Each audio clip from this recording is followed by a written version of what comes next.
Welcome to a special episode of Currently. I'm Christal Frost, and I'm joined as always by Beth Milligan, the head writer for Traverse City Ticker. Now, in this special episode today, Beth and I will be discussing the string of incidents that unfolded this past weekend here in Traverse City. At this time, this case is still under active investigation, and many details remain unclear. As always, we are committed to bringing you only verified facts and will not be participating in hearsay or speculation. For now, we know the suspects are 17 and 18 years old, and because they have not yet been arraigned as of today, Monday, November 17th, their identities have not been publicly released. Beth, thank you so much for coming in on a Monday. Why don't you walk us through what's currently known about the series of violent events? Sure. Yeah. We'll start with what we do know, and I'll try to go in chronological order of what happened on Saturday and Sunday. So what we know now is that, firstly, some kind of altercation happened at the Hardy parking garage on State Street. There was a 32-year-old parking services employee, Lawrence Boyd, I believe he goes by Larry Boyd to his friends, was shot to death in the parking garage. His body was not reported until the next morning. Police were dispatched to the parking deck just before 8 a.m. on Sunday. But based on the timeline of other events that happened on Saturday, we think that shooting likely occurred before 10 p.m. on Saturday. Okay. At 10:07 p.m. on Saturday, officers were dispatched to the 1200 block of East 8th Street, which is near the Civic Center. Okay. They had a report that two suspects were trying to steal from a car. They were wearing hoodies and masks, so officers started searching that area. Like ski masks? Yeah, that's what just said masks. Okay. Officers found those two individuals matching that description around the corner on Munson Avenue in a parking lot. They contacted the suspects, made contact. The suspects fled on foot. During that police chase, one of the suspects, the 17-year-old, pulled out a gun and fired several shots at the police officers. Thankfully, no one was injured, but there was a bullet that went through the pant leg of one of the officers, so quite close. Wow. At that time, before they had been apprehended, there was a shelter-in-place order that went out. GT 911 posted that. NMC's campus went into lockdown because it was right near the college. The suspects were eventually caught and taken into custody. As you mentioned, they were 17-year-old and 18-year-old male teenagers, both identified by the police department as being from Traverse City. So local. The shelter-in-place order was lifted then, and the suspects were both taken to the Grand Traverse County Jail. Both of them right now are facing charges of larceny from an auto and resisting and obstructing. The 17-year-old who fired the gun is also facing an attempted homicide charge. So following those arrests, authorities searched a hotel room that one of the suspects had been found near outside. They got a warrant to do that. They recovered the shooting weapon just outside of that hotel room, as well as firearm casings from the shooting scene. So they had multiple agencies assisting the TC Police Department with that. Everyone from Michigan State Police, our local sheriff's office, fire department. There were multiple agencies involved. The next morning, Sunday morning, was when Larry Boyd's body was found in the parking garage. The parking deck was closed for the day while authorities were investigating. From the evidence that they found at the scene, and they have not disclosed what that evidence is yet, but they said they found evidence linking that shooting death to the two teenage suspects who had already been in custody for the robbery in the police station, which is why we think that shooting likely happened before 10 o'clock Saturday based on them going into custody after that. The city and police department notified the family. The family asked that his identity be released. Okay. So that's part of the reason we were able to identify him. They went through the next of kin, and then that came out. And then I talked to interim city manager Benjamin Marentet yesterday, Sunday. He gave a statement, obviously expressing the city's remorse over the death of a city employee. Thanked the police department for their quick actions. They are making support services available to all city employees. Obviously, there were people who knew and worked with Larry, making those available. And as of today, Monday, we are still waiting for the teenagers to be arraigned. As you mentioned, typically their names are not released. We've already had a lot of people, asking us or demanding that we identify them. We usually always wait until arraignment. And in this case, I would say I don't always publicly identify juvenile suspects unless there's extenuating circumstances, which this would be. Also, it is likely or potentially likely that the 17-year-old will be charged as an adult. Right. So we're waiting to see. I imagine we're recording today on Monday. I think that arraignment will be coming soon, potentially tomorrow, Tuesday. I think certainly within the next day or two. And that is the time when likely the district court would let us know their names and we could release them. Yeah, really important, and we had another violent event happen in the summertime. It seems like, there's some similarities here in that people are demanding for us to just automatically release these names. It's just not protocol. It's not how it's done.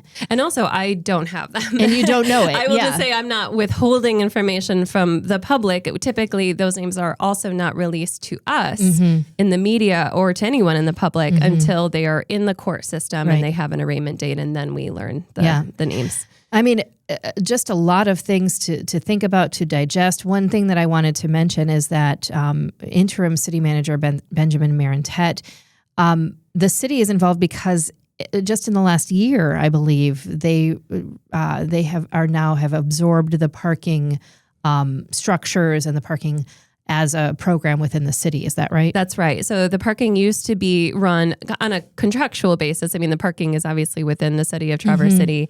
It used to be run by the Downtown Development Authority, the DDA. Eventually, city parking, if you think about it, got way outside of the DDA boundaries. I mean, it includes things like the college, the hospital, the governmental center, So the city did take that over. So it is now within the city, is not operated by the DDA. But that does raise, we can just mention here at the end some of the things that we don't know yet that I know people are asking questions about, but I can tell you that we're trying to report out and hopefully we'll have updates on soon. We obviously don't know the names. We talked about why that would be, and hopefully with the arraignment happening soon, we'll be able to get into that more. Once we know the names, we'll be able to start piecing together some of the background about these suspects.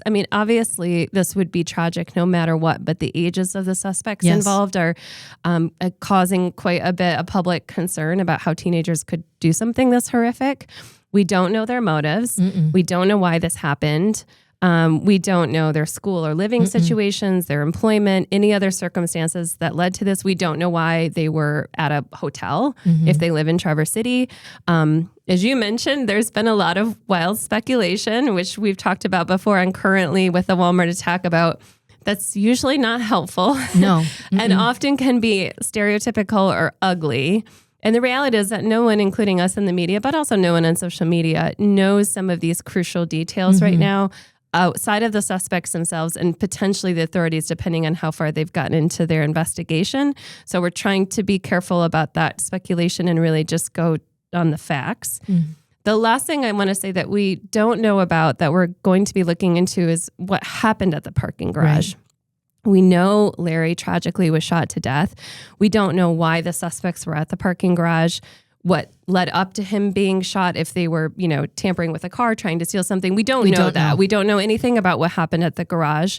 We don't know why it took so long to discover his body, or what evidence authorities found, including, I'm sure there's security footage from the deck. There could have been casings linking the weapon, but those are things that we're going to have to wait and see. The other thing we don't know is the security protocols that were in place at the parking garage. So going to social media, I've seen comments, including people who have identified themselves as friends or family of the employee, Larry. I have not interviewed them. I cannot confirm their identities, but I've seen quite a few who have been critical maybe of the lack of security protocols that could have helped him. I don't know that yet. I don't know what the staffing situation looked like at the garage or what kind of policies were in place. I think, people have already criticized, for example, whether they're armed or unarmed as employees in the garage. I will say, I think it's pretty common that parking service employees are probably unarmed in many communities. But these are all things that we're going to be looking at. I'm sure the city itself, having had an employee die while on duty, will be looking at all those security protocols as well. If there was any kind of gap or anything that maybe could be changed in the future to make an employee safer, I have no doubt that the city will be looking at that, but we'll be looking at that as well. Okay, so that's an example of one of the many things we don't know.